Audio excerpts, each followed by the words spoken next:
আমাদের নেটওয়ার্কিং প্রোডাক্টের most of the product এখন বাংলাদেশেই প্রস্তুত করছি, like optical fibre cable, LAN cable, power cable এবং অ্যাক্সেসরিজগুলো। তো এই মেলাটা আগে আমরা ইন্ডিয়াতে যেতাম এই ধরনের মেলা উপভোগ করার জন্য, প্রযুক্তি দেখার জন্য, সলিউশন দেখার জন্য।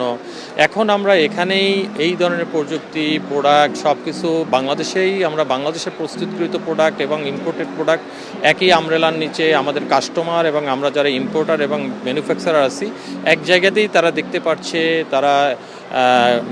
দেখতে পাচ্ছে যে প্রাইস কম দেখতে পাচ্ছে, কার কত প্রাইস, কী ধরনের সলিউশন কে দিচ্ছে। সো এটা একটা সুন্দর আয়োজন আমি মনে করছি এবং এটা গত বছর থেকে শুরু হয়েছে, এবারও হলো, ভবিষ্যতেও এটা কন্টিনিউ থাকবে এই আশা ব্যক্ত করি। আর 20 বছর ধরে এআরএ টেকনোলজিস আপনাদের সাথে থাকবে।